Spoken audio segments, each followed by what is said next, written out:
It's a simple question that we ask every Monday during the football season. What was the best and the worst from the weekend? And a lot of people, understandably so, are saying the Falcons, the worst from last night. George Kittle said after the game, our goal coming into this contest was to make Christian McCaffrey the NFC's Offensive Player of the Week. I think as of right now, it's mission accomplished. And once again, it looks like somebody's going to celebrate at the expense of the Falcons, something we've seen way too many times. There was a lot of buildup because you had to wait all day, and then it was the McCaffrey-Bijan thing, and then, of course, they exchanged jerseys at the end of the game. Okay. Their guys, and I started with Guy, but I did put an S on it. Their guys, quarterback and running back, were better than our guys. And at the end of the day, it's really hard to win in the NFL, even in a 20-10 game, if the other guy's quarterback and running back are better than yours. And that's what happened last night. And it does look like Christian McCaffrey has lined himself up because, boy, you want to talk about diving for the record books. Everybody and their brother out in San Francisco and here in Atlanta, if you did just a tick of homework last night, you got a whole bunch of numbers about Christian McCaffrey and what that team did. Yep. They won that game without George Kittle catching a pass. That's been 114 games since that happened. So that one goes away. And you know what George Kittle did? He still showed up postgame talking about what it feels like to get a win coming back. It wasn't about him. It wasn't about my numbers. It wasn't about woe is me. It was about, you know what? We had a goal. The best player on the field tonight will be Christian McCaffrey because he's good enough to be that, and we're going to ensure it. And they did. And they did. And you talk about Mac Christian Jones, by the way, is up to $400,000 in bonus money because he keeps picking up money every time they win. It's a true story, by the way. And Mac Jones doesn't have the greatest game, throws an interception, and still they are able to win because of Christian McCaffrey.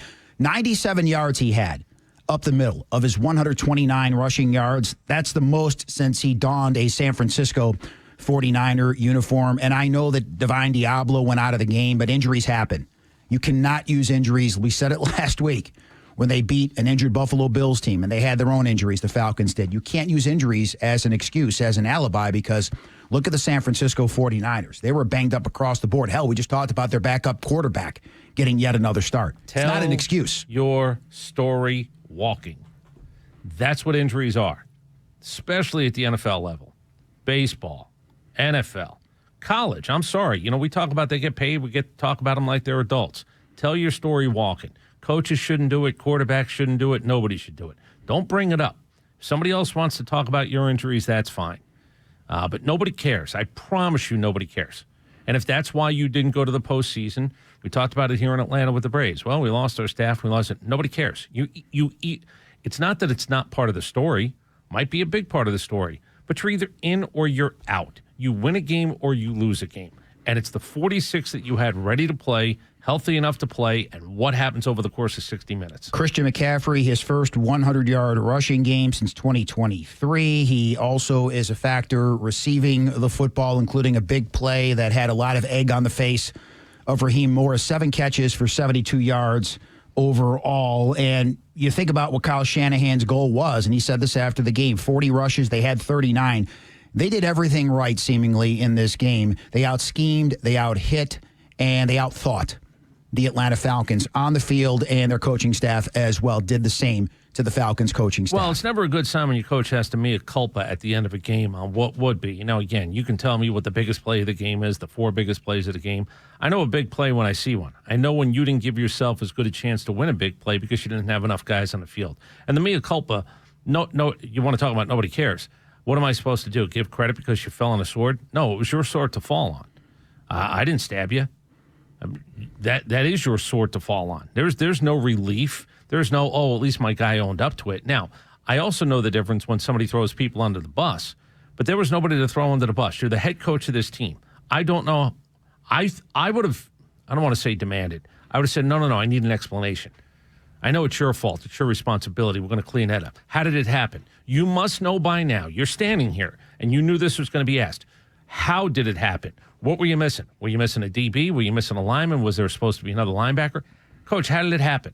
Because to just let a guy say, that's on me, we're going to fix it. This is my new rule. I honestly, and that it'll never happen. It'll never happen. Even though they don't even have a coaches association. I'm fining you as a coach. 10 men on the field? Boom, that's $50,000. Terrible timeout? Boom. Decision-making? Now we're in a great territory, but I think on Tuesday I'm going to hold kangaroo court. And I think now I'm at the point where I watch enough coaches do enough stupid things. And by the way, maybe the head coach says, no, that's on the DC. All right, then he gets fined. You want to throw him under the bus, or you want it to come out of your wallet? Because I find it inconceivable that all you have to do at the end of some of these things is go, my bad. Well, we'll hear the cut that you're referencing in just a second from Raheem Morris, but the game really swung on two key plays in the fourth quarter. Falcons are driving. They're down 13-10, and on third and short, they run a play that didn't work all night. Even Chris Collinsworth said it during the game. I don't know why they keep running this play. That pistol attacking the edge, Bijan Robinson 2 to 3 yards behind the quarterback, Michael Penix, who's in the shotgun. It's being stubborn at that point. That play fails. You take the best player in the NFL, according to his head coach, Bijan Robinson, off the field. You put Algier in, and you try to throw that quick out to Drake London that falls incomplete. Next thing you know, the Niners go downfield, and on third and long, a 3rd and 13, that's the play we referenced. The Falcons, after earlier on the drive, being penalized for having 12 men on the field, only have 10 men on the field. Christian McCaffrey makes a 17-yard reception to set up his touchdown. Should it have been a touchdown? No. Did his offensive lineman pull him across the goal line? Yes. Was it called? No. And that's all that really matters. And that's your final score. That makes the score 20-10, and that turns out to be pretty much the ball game because it was the ball game. See, I think what Raheem was a little bit confused. The last time he was a head coach, it was a long time ago. If you had 12 men on the field for a play in a drive, then you were only allowed 10 men on the field for one other play. You were penalized further. Right. Yeah, it adds up to 22, but you have to actually take a guy off the field. He forgot they changed that And rule. I'm not really sure how you lose track. It was a great job of Mac Jones looking off Caden Ellis. Yeah, he made a play. My quarterback didn't. But because you were a man short, maybe that was a factor. You can't lose track of Christian McCaffrey in that situation. But here's Raheem Morris talking about the lack of enough players being on the field. 3rd and 13, were there 10 men on the field? Is that? There absolutely was, and it's absolutely embarrassing, and it's my fault, and I'll get it fixed. How did it happen? It doesn't matter. It's my fault. So that's what you're talking about. It does matter. It does matter. Why was it your fault? It does matter. I don't know what kind of an answer he's going to give you, but I agree in that situation. Press him a little bit more. No, do you know why he has to answer it? Because you have to prove to me that you had this conversation, either at that moment or the time 15 minutes before you walked to that podium. This is being responsible and in charge. You're not allowed to say it doesn't matter because it does matter. You know why I'm asking? I'm not asking because I care all that much about who screwed up. You don't want to throw somebody under the bus. I just need to know that you've had the conversation with the coach responsible. Or if it's you, I need for you to then say, yeah, I don't know why safety didn't count. I have no idea. Is somebody on the field supposed to count? Yeah, probably pretty important. You got somebody upstairs? Call a timeout. Scream down to the field. I don't care if you literally scream out of the booth. We only have 10 on the field. Call a timeout. You can't run that play. That play cannot be run. That's why it matters. When did you find out there were 10? Oh, you didn't know until the play was done? Well, that's even worse. Who's counting? Who's the guy upstairs counting? Who's the safety that's counting? I've seen it. You've seen it in high school. 1, 2, 3, 4, 5, 6, 7, 8, 9, 10. That is a huge play in a football game. That wasn't 8 minutes left in the first quarter. Was somebody on the 42-yard line on a 3rd and 3. You're supposed to still know, but that was a huge play. How do you not know? That's why you're not allowed to say it doesn't matter. It all matters. That play especially matters. Now, I'm going to give you one more. Chase Lucas, I'm going to let you hear a cut from him. It doesn't matter if you don't know who he is. He plays for the 49ers. He's the guy that jumped London on that route, made that play. I'll play you a cut later that talked about how do I know that that guy was coached up to make that play? There'll be a cut when he tells you how he knew what was coming. He knew the play. Why? Because you've run it before. Why? Because they do a hot reel for the defensive players in San Francisco. And Robert Saleh might be the best hire of the year. He might turn out to be the best hire of the year anywhere in the NFL. Because once I hear a player tell me, I knew the play that was coming on that 4th and 1, I knew what they were going to do. That's great coaching. That's great learning. And that's a great execution. Michael Penix pressured a season-high 34% of the time on his dropbacks. Under pressure, he was 1 for 10 for 9 yards, and he's still a young quarterback. So I think you have to be careful when you talk about a young quarterback learning. But I'm going to tell you, as of right now, I don't trust him. If this team falls behind on the road, I don't trust him. He starts to panic when they're on the road. And you saw it at the end of the first half. I have no earthly idea why you would do what he did on that final play of the first half. And he took his shots, and he was limping at the end of the game. I also understand if you want to really earn the respect of your teammates, you can't come out of that game. You can't do it at that point. You can't beg out of that game. Yeah. You'll lose the respect of everybody around you. I'm going to say something, whether it just falls out of my mouth a minute from now or it's 25 minutes from now or an hour from now. I'm not angry, by the way, because I thought San Francisco was probably going to win the game. I didn't like how they won the game because the Falcons certainly had their chance. You don't kick a 53-yarder. Okay, well, then you brought the wrong guy on the road trip. You brought the wrong guy. If you didn't trust him to kick that field goal, he shouldn't be the guy that you put on the plane. Now I'm going to tell you about Michael Penix. Every once in a while, we do these cross-sports analogies, and I think sometimes they're really spot on. So, big boxing fan. You're a big boxing fan. There's a lot of guys, a lot of people listening right now that like boxing. Michael Penix would be a terrible boxer. Terrible boxer. Terrible. He's got no footwork. It's bad. And whether you can learn it at 25, I have no idea, but he's got terrible footwork. He doesn't move at all in the pocket, at all. Here's the other problem. I've watched fighters for decades say, I will take 1 punch, 2 punch, 3 punches, because what I'm going to hit you with when you don't know what's coming, Michael Penix has none of that in him. And I'm going to say this now because he's a young quarterback. All possibilities to get better. But if your number one attribute is how far you can throw the football in the NFL, that's a bad number one attribute. Arm strength is great. That's an add-on. But if your best attribute this many games into your career is you throw the ball really far, you don't create enough space to throw the ball far. There's not enough time to throw the ball far. He needs the cleanest pocket of cleanest pockets. He needs the universal you around him. And you know what people have realized now? Let's muck that up. Why am I going to send 3? I'll send 4, I'll send 5. Because that's either going to press in or he's not going to know what to do once somebody. Safety coming up the middle. Somebody coming from the outside. Once it gets muddied, he is not, and I hate to say this, maybe he's not a good enough athlete. I don't know. But I do know he can't work in mud. He's just not a good quarterback. The final pass of the game, the 4th down, at that point, he's so rattled. That pass was near no one, and that tells you where he was mentally and physically. Here's Michael Penix talking about the defeat. I feel like we had a lot of opportunities to win this game today. I feel like we didn't capitalize on the big time ones, the big 4th down, late in the game. And, it's different times, just small things that we missed as an offense to be able to come out victorious today. I feel like the defense gave us a lot of opportunities to take advantage of the opportunity that we had, which was to get the league, and we just didn't capitalize whenever we needed to. 2 things. One about the defense. 20 points in another guy's building is not bad if you just look at the final 20 points. But not stopping McCaffrey when you knew he was going to be the guy to stop. He accounted for 14 first downs. 14 first downs. That's an ungodly number, folks, in the NFL. 14 of them.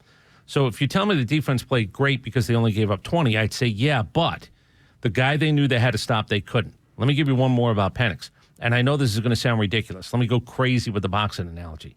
I don't know how you turn him into a better athlete, but maybe it's time for him to start chasing some chickens.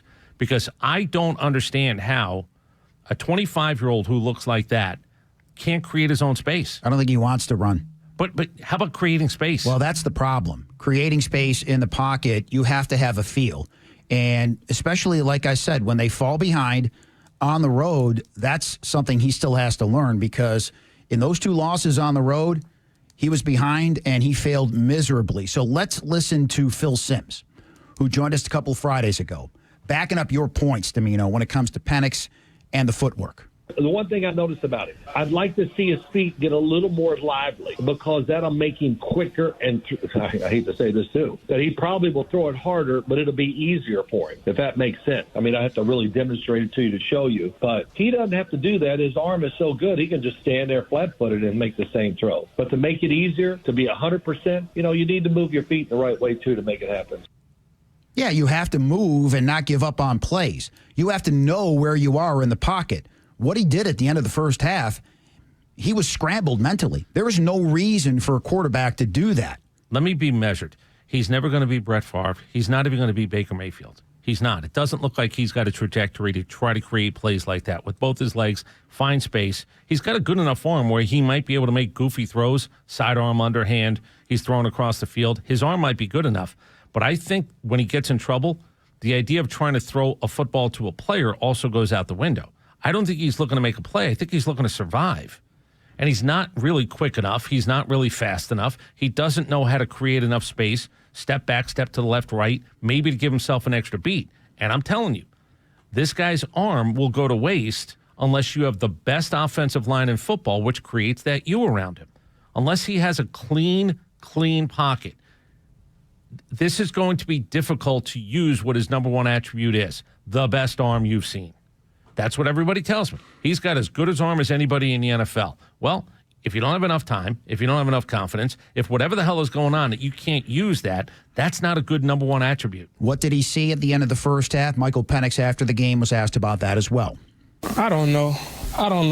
We feel like we was in an ozone situation, which is basically, either we got a completion or we don't, and get rid of the ball. And that's just what we taught in that situation. And I don't know. I just can't. I knew I couldn't take a sack in that situation right there. But obviously, the 10-second run off didn't help. So he panicked. That's what he did.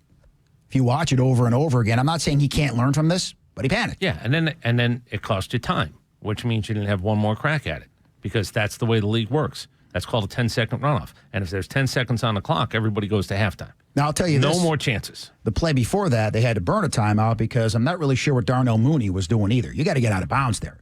Again, awareness.